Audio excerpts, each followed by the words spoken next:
ঠিক আছেন? দাঁড়ান আসছি। অবশেষে আসছেন তাহলে? এত সময় লাগে একটা পার্সেল দিতে? মানে আপনাদের কি কোনো টাইম সেন্স নাই? বুঝলাম না আমি। দেন পার্সেল দেন। সরি, আমি ঠিক বুঝলাম না।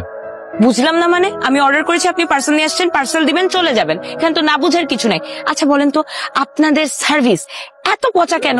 আমি যদি জানতাম আমি জীবনেও অর্ডার করতাম না। 20 দিন আগে অর্ডার করেছি। একটু ফোন করে তো বললেও হয় যে আপু একটু দেরি হবে অর্ডারটা আসতে। আপনি মনে হয় উল্টো।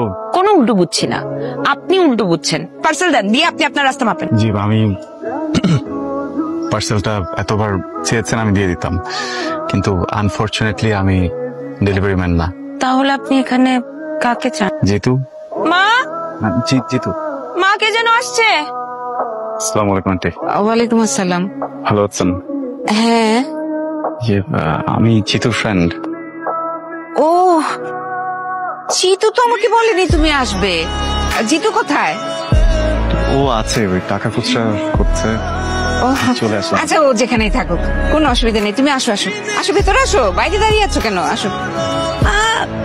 হ্যাঁ, ব্যথা পাচ্ছি। আমার কি দোষ? উনি বলতে পারতো না সে তোমার বন্ধু? বলে নাই, কি করছে? ড্যাব ড্যাব করে তাকায় আছে। তাই বলে তুই এসব বলবি? এসব বলবি? হ্যাঁ, আর তোর কি মনে হয় তোকে আমি চিনি না? তুই যে বাচ্চা, তুই একবার কথা বলা শুরু করলে তোর আর থামার হুঁশ থাকে না। ব্যথা পাচ্ছি ভাইয়া। খুব ভালো করছি। ওকে কি করা উচিত জানো? ওকে লাঠি দিয়ে বাড়ি দেওয়া উচিত।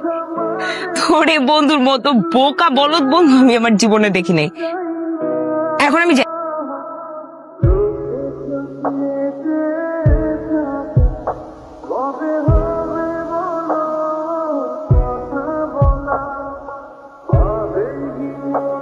গ্রাম কেমন লাগলো? অসাধারণ। শহরের এই দালান পার হয়ে গ্রামে এসে যে এত ভালো লাগবে আগে বুঝিনি। এখন কি মনে হচ্ছে জানিস? মনে এখান থেকে যাই। ওটা তুই তো আসতেই চাসনি, তোর আমি জোর করে ধরে নিয়ে আসলাম। ওই যে এনাদনাটা করতে হবে না, নেক্সট টাইম আমি জোর করে নিয়ে আসবো। আমি এখন বিয়ে করতে চাই না বাবা।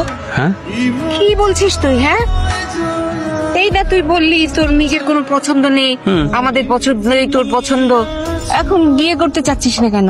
আমি রনিকে পছন্দ করি মা। হোয়াট? আমি ওকে বিয়ে করতে চাই। তোর এত বড় সাহস হয় কি করে? তুই জানিস ওর সাথে সম্পর্ক মানে এই সমাজে আমরা কারো সামনে মুখ দেখাতে পারবো না।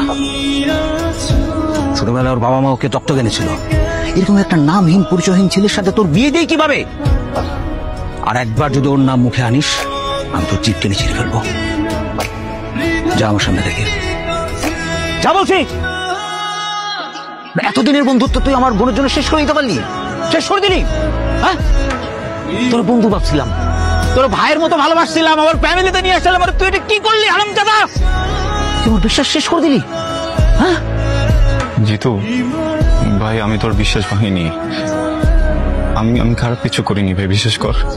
হ্যাঁ, আমি নীলাকে পছন্দ করি, আমি ওকে বিয়ে করতে চাই। আমার ইন্টেনশন খারাপ না ভাই, প্লিজ বিশ্বাস কর। তুই বিশ্বাসের যোগ্য হারামজাদা, তুই বিশ্বাসের যোগ্য। ছোড়ে বাচ্চা, তুই প্রমাণ করছিস তুই বিশ্বাসের যোগ্য না।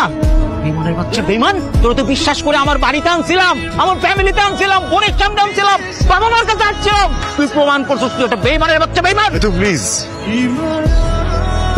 প্লিজ এভাবে বলিস না ভাই। দেখ জিতু, আমার মনে হয়েছিল যে তোকে হঠাৎ করে বললে তুই ব্যাপারটা নিতে পারবি না, এই জন্য আমি একটু ভাই যা হয়েছে হয়েছে, বাদ দে না প্লিজ। আমি হাত জোর করতেছি, আমি তো প্লিজ। তোর সামনে দুইটা রাস্তা খোলা আছে। এক, তুই সসম্মানে নিজের মতো করে চলে যাবি, নাইলে তোর বেজ্জতি করে বাইর করে দেব।